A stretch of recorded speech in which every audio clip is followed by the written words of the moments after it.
D'accord? Donc là, il a varié. Dans ce cas, ce V, si il change en modifiant les conditions, on va l'appeler paramètre.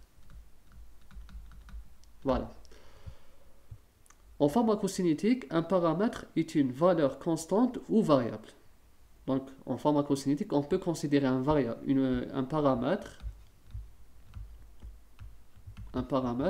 on peut le considérer comme une constante ou bien comme une variable.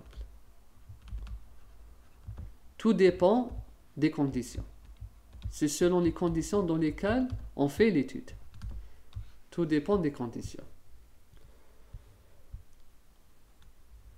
Dans ce cours, on va admettre qu'un seul sujet qui va recevoir un médicament. Donc on a une personne, voilà, ça c'est une personne qui va recevoir un type de médicament. Ce médicament est de cette forme. D'accord? Donc on va faire l'étude, on va faire réaliser cette étude, des expériences de pharmacocinétique. On va faire, c'est-à-dire on va apprendre, ou bien on va suivre le cours en considérant une seule personne et un seul médicament, un seul type de médicament, une molécule. Pour simplifier l'apprentissage, donc dans ce cours, le paramètre sera une constante. Dans ce cas, le paramètre est une constante. On va, c'est-à-dire selon les conditions qu'on va appliquer, le paramètre serait constant, il ne va pas varier. Et c'est important parce que pour introduire un sujet, quand on apprend un sujet, il faut toujours commencer par le cas le plus simple pour maîtriser et aller vers le cas le plus compliqué. On ne fait pas l'inverse pour apprendre. On commence toujours par ce qui est facile, ce qui est simple, puis on va vers l'étape supérieure. Là, on est à l'étape vraiment débutant, novice. On commence par admettre des conditions vraiment, c'est-à-dire qui vont nous aider à étudier les paramètres. Donc voilà. C'est quoi ces conditions maintenant? On doit maintenant déterminer ces conditions. Bon, pour comprendre, avant de déterminer les conditions, on va juste c'est-à-dire donner la différence entre dans quel cas le paramètre est constant et dans quel cas il n'est pas constant. Dans notre cas, on a dit que le paramètre est constant dans le cas où une seule personne, ou bien un patient, un sujet, reçoit un type de médicament, une molécule. D'accord? Donc un seul sujet reçoit un type de médicament. Donc on ne va pas changer de sujet. C'est comme si on va faire l'étude sur une seule personne et sur un seul type de médicament. On ne va pas changer le médicament. Voilà. Là, c'est dans le cas où le paramètre est constant. Ça, c'est dans le cas où le paramètre est constant. C'est la condition qu'on va... c'est-à-dire c'est le critère qu'on va respecter.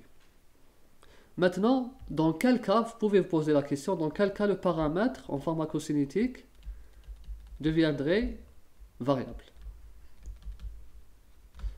Là, par exemple, cette personne, bon, médicament, je vais lui donner le symbole M1. Ce médicament, on l'appelle M1.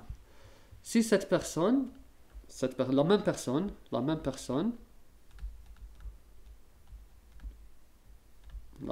qui a reçu le médicament M1 reçoit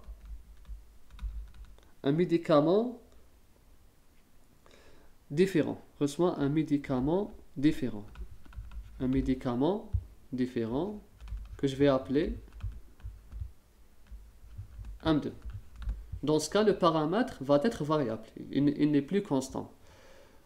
Aussi, si différents sujets, pas la même personne, mais différentes personnes. Dans ce cas, on va faire différents sujets.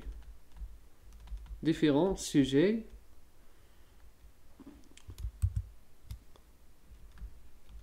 reçoivent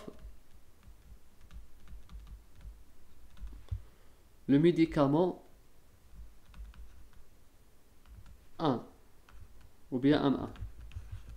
Voilà, dans ce cas aussi, le paramètre, il est variable. Ou bien, si la même personne de tout à l'heure, la même personne qui a reçu le médicament 1, la même personne, la voici, qui reçoit le médicament 1, mais dans l'étude va être réalisée à long terme, sur plusieurs jours ou bien plusieurs mois. C'est-à-dire la même personne reçoit le médicament 1, mais l'étude de mesure est réalisée sur de longs mois, sur une longue période,